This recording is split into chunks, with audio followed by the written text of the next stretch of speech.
আসসালামু আলাইকুম। কেমন আছেন সবাই? আশা করি সবাই ভালো আছেন। আলহামদুলিল্লাহ আমিও ভালো আছি। মুদির দোকানে যেভাবে দোকান দিলে এবং ব্যবসা করলে লাভ বেশি হয়, এগুলো আমরা অনেক ভাইরা আছে বুঝি না এবং জানি না। অনেক ক্ষেত্রে আমরা এটা জানি যে মুদির দোকান দিলেই লাভটা বেশি হয়।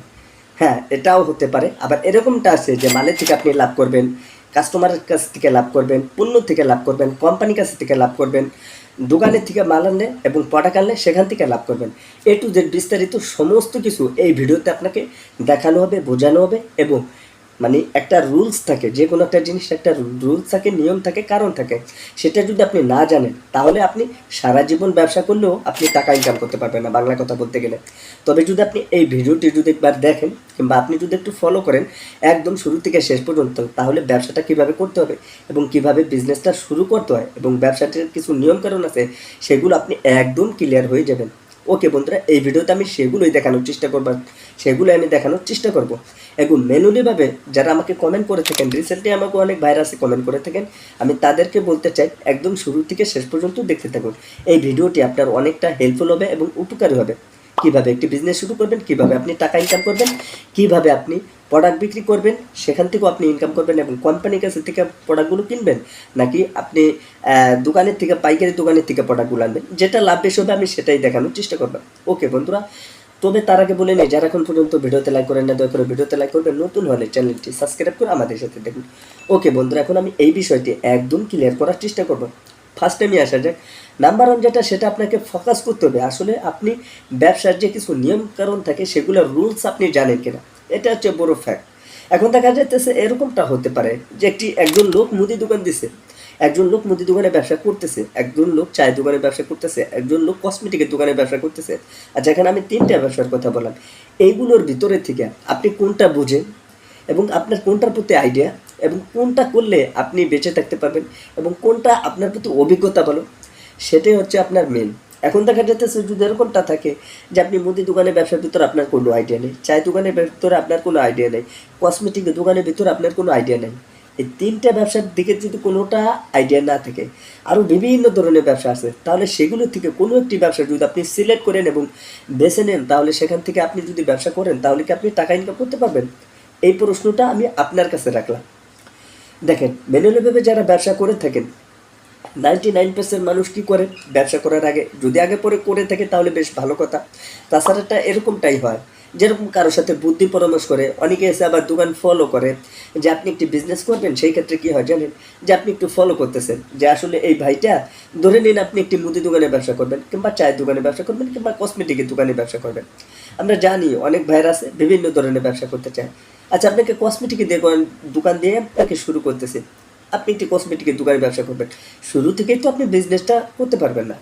আর মুদি দোকানে লাভটা বেশি হয় যে কারণে সেগুলো বলতেছি। দেখেন, চায়ের দোকানের ব্যবসাটা ওরকম, কিন্তু মুদি দোকানের ব্যবসার লাভটা এটা এই কারণেই যে নানা ধরনের প্রোডাক্ট, 100 থেকে 200 প্রোডাক্ট যদি আপনার দোকানে থাকে, তবে সেখান থেকে আপনি হিউজ পরিমাণে লাভ করতে পারবেন। যেরকমটা হতে পারে আপনার তেল, লবণ, সাবান, তারপর আপনার চাউল, ডাউল, হলুদের গুঁড়া, মরিচের গুঁড়া, এই ধরনের যতগুলো প্রোডাক্ট আছে, যেরকম সাবান, শ্যাম্পু, মানে কোনো কিছু বাদ দেওয়া যাবে না। আপনার দোকানে যদি সমস্ত প্রোডাক্ট থাকে তাহলে সেখান থেকে আপনি হাজার হাজার টাকা ইনকাম করতে পারবেন। হ্যাঁ, তবে কোনো একটি কাস্টমার যদি আপনার দোকানে এসে সেই কাস্টমারটা যদি বলে যে ভাই আপনাকে একটা লবণ দিতে হবে কিংবা তেল দিতে হবে, অর্থাৎ একটা সাবান, শ্যাম্পু, সেই ক্ষেত্রে যদি আপনি কোনো একটি প্রোডাক্ট তাকে যদি না দিতে পারেন, ওই কাস্টমারটা, আমরা সবাই জানি, ওই কাস্টমারটা আপনার দোকান ছেড়ে অন্য দোকানে চলে যাবে।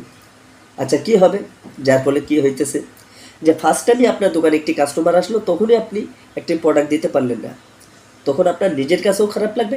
আর ওই কাস্টমারটা এটাই বলবে যে দোকান দিছে, এখনই একটা সদাই কিংবা একটা প্রোডাক্ট, একটা মাল আনতে গেছে, সে দিতে পারলো না। এই ভুল কাজটা করা যাবে না। এবার প্রশ্ন আসতে পারে আরও একটি, যে রবিউল ভাই আপনি তো এই কথাটা বললেন, কিন্তু আমার হাতে পুঁজি কম, কিন্তু আমি সব ধরনের প্রোডাক্ট রাখতে পারতেছি না, তখন আপনাকে কি করা উচিত? এখানে আরও একটি ফ্যাক্টর রয়েছে। যদি এরকমটা থাকে যে আপনার হাতে অল্প পুঁজি আছে বাট অল্প টাকা আছে, সেই ক্ষেত্রে আপনি কি করবেন? এটাও আপনি করতে পারেন। দেখেন, যখন আপনার হাতে অল্প টাকা থাকবে কিংবা অল্প পুঁজি থাকবে, আপনি সব ধরনের প্রোডাক্ট উঠাইতে পারবেন না, কোনো অসুবিধা নেই। দেখেন, যদি আপনার হাতে এরকম থাকে 20 থেকে 50 হাজার কিংবা 1 লক্ষ টাকা আছে, ধরে নিন আপনি 50,000 টাকা নিয়েছে, বর্তমানে তো ব্যবসা করতেই পারবেন না, একদম ছোটোর ভিতরেই ধরলাম, তখন দেখা যেতেছে আপনাকে কী করতে হবে? একটি ঘর তুলতে হবে। আর যদি ঘর না থাকে তাহলে আপনাকে ভাড়া নিতে হবে, যেটাই করুন না কেন। হতে পারে গ্রামগঞ্জে, হতে পারে শহরে, আপনি যেখানেই দোকানটা দেন না কেন। যখন আপনি একটি দোকান দেবেন, সেই দোকান দেবার পরে আপনাকে মাল উঠাইতে হবে। আচ্ছা, আমি শুরু থেকে ধরে নিই আপনি 50,000 টাকা আপনার হাতে ক্যাশ আছে। আমি বেশির কথা বলি না, আপনারা জানেন। আচ্ছা, 50,000 টাকা আপনার ক্যাশ আছে। সো আপনাকে একটি ঘর তুলতে হবে এবং আপনাকে দোকান দিতে হবে, এই দোকানে মাল উঠাইতে হবে। অনেক ক্ষেত্রে দেখা যেতেছে আপনি দোকান দেন না কিংবা ভাড়া দেন, সেই ক্ষেত্রে এরকমটাই লাগতে পারে। 10,000 টাকা আপনার অ্যাডভান্স, আরও 10,000 টাকা আপনার ভাড়া। ভাড়া আপনাকে দিতে হবে এবং অ্যাডভান্স যেটা গ্রাম অঞ্চলে কিংবা শহর মেন টাউন আপনি যেখানেই যান না কেন, সেটা আপনাকে দিতেই হবে। আচ্ছা, যখন আপনি অ্যাডভান্স দিবেন, তখন সেই অ্যাডভান্সের ভিতর ওই টাকাটা আপনি আর ফেরত পাইতেছেন না। আপনাকে ব্যবসা করতে হবে, যতদিন আপনি ব্যবসাটা পরিচালনা করবেন ততদিন পর্যন্ত ওই মালিকের কাছে টাকা থাকবে। হ্যাঁ, তবে স্টাম্পের উপর আপনাকে আগে বন্ধ করতে হবে যে আপনি কত দিনের জন্য দোকানটা ভাড়া নিয়েছেন। এগুলো থেকে কোনো একটি লোক কিংবা তাদের সাথে কথাবার্তা বলে তবেই আপনি এগুলো নিতে পারেন। আর থাকে কত? 30,000 টাকা। 50,000 টাকা আপনার হাতে ছিল, 20,000 টাকা অলরেডি আপনার খরচ হয়ে গেছে। 30,000 টাকার ভিতর কি সব ধরনের প্রোডাক্ট উঠাইতে কি সম্ভব একটি মুদি দোকানে? আপনার কি মনে হয় কিংবা আমার কি মনে হয়? আমি যদি বলি যে অবশ্যই সম্ভব। এবার আপনি আমাকে আরও একটি প্রশ্ন করতে পারেন যে রবিউল ভাই কীভাবে? এখানে এখন আমি একটু বিপদে পড়ে গেলাম না, যে আপনাকে আরও একটি প্রশ্নের উত্তর আমাকে দিতে হবে। হ্যাঁ, তবে ভিডিওটি একটু কষ্ট করে দেখতে থাকুন, এটার প্রশ্নের উত্তরও আমি দিচ্ছি। আচ্ছা, আপনার হাতে 30,000 টাকা আছে, সেগুলো থেকে আপনার চাউল, ডাউল, হলুদের গুঁড়া, মরিচের গুঁড়া, তেল, সাবান সব ধরনের প্রোডাক্ট রাখতে হবে। আচ্ছা, আপনাকে চাউল তো রাখা যাবে না। চাউলের আপনার যেরকম হতে পারে 1300-1400 টাকা যদি আপনি পুঁজি লাগান, অর্থাৎ আপনাকে 20 থেকে 50 টাকা লাভ হবে কিনা সন্দেহ। বর্তমানে চাউলে লাভই নাই, সীমিত লাভ। অনেকে আমাকে প্রশ্ন করতে পারেন, তাহলে যারা চাউলের ব্যবসা করে, হ্যাঁ তারা তো হাজার হাজার বস্তাকে বস্তা, টনকে টন বস্তা তারা বিজনেস করতেছে, যার কারণে তাদের কোনো সমস্যা এবং কোনো রকম প্রবলেম হয় না। আমি বলতে চাচ্ছি কোনটা, শুধু চাউলটা বাদে, যেরকম আপনি হলুদের গুঁড়া, মরিচের গুঁড়া অল্প অল্প করে আনবেন, দরকার হলে 1 পা করে আনবেন। তারপর আপনার সিগারেট দোকানের ভিতরে, অনেক ক্ষেত্রে আমাকে প্রশ্ন করতে পারেন সিগারেট আনতে তো বহু টাকা লেগে যায়। আপনি 5,000 টাকার সিগারেট নেবেন, কিংবা আপনি চাইলে 10,000 টাকার সিগারেটও আপনি আনতে পারবেন। আচ্ছা, 10,000 টাকার সিগারেট ধরলাম, আরও 10,000 টাকার কী মাল উঠাবেন জানেন? যেরকম আপনার চাউল, ডাউল, হলুদের গুঁড়া, মরিচের গুঁড়া, তারপর হচ্ছে আপনার সাপাত, লুডোস, হ্যাঁ, তারপর আপনার সোয়াবিন তেল, টুকিটাকি সর্ষের তেল, নারকেল তেল, এইগুলো টুকিটাকি সেমাই ঠিমাই, চিনি, চাউল দিয়ে আপনার আর 10,000 টাকা। অলরেডি 20,000 টাকা শেষ হয়ে গেছে, আরও আছে 10,000 টাকা। এই 10,000 টাকার ভিতরে আপনার বিভিন্ন ধরনের আইটেম আপনার দোকানে রাখতে হবে। যেরকম হতে পারে আপনার বিস্কিটের আইটেম, তারপর আপনার ওয়েফার, মিল্ক ক্যান্ডি, চকলেট, বাচ্চাদের যে আইটেমগুলো আছে, সুন্দরভাবে আপনি কোনো একটি হোলসেলের দোকানে চলে যাবেন, যেখানে দেখবেন নানা ধরনের প্রোডাক্ট বিক্রি করা হয়। অর্থাৎ আপনি সেই দোকানে যাইয়া আপনি সব ধরনের প্রোডাক্ট আপনি রাখবেন কিংবা আপনি কিনবেন। 10,000 টাকা আপনার আমার মনে হয় হিউজ পরিমাণে মাল পেয়ে যাবেন। যেরকমটা আমি 3-4 হাজার টাকার মাল আনি, নানা ধরনের প্রোডাক্ট পাই। এবং আপনি যেখানে বসবাস করেন কিংবা আপনি যেখানে থাকবেন, সেখানকার কোনো একটি পাইকারি দোকানে গেলেও আপনি নানা ধরনের হোলসেলের মাল পেয়ে যাবেন। আশা করি বিষয়টি বুঝতে পারছেন। আর যখন আপনি এই ধরনের মাল আনবেন 10,000 টাকার ভিতরে, আপনার সব ধরনের প্রোডাক্ট যদি আপনার দোকানে আপনি সেট আপ করেন এবং ডেকোরেশন করেন, ডিজাইন করেন, আল্লাহর রহমতে আপনার দোকানটা অনেক সুন্দর দেখাবে। দেখেন, আমি 20,000 টাকা কিংবা 50,000 টাকা কিংবা 1 লক্ষ টাকার ভিতরে আপনার একটা ব্যবসা করার একটা আইডিয়া দিছি। হ্যাঁ, লাস্টে যেটা বলতে চাই সেটা হচ্ছে যে আপনি 10,000 টাকার প্রোডাক্টগুলো যখন কিনবেন, 5 টাকা দিয়ে 5 টাকা দামের যে আইটেমগুলো আছে বাচ্চাদের, সেগুলো একটু বেশি রাখার চেষ্টা করবেন।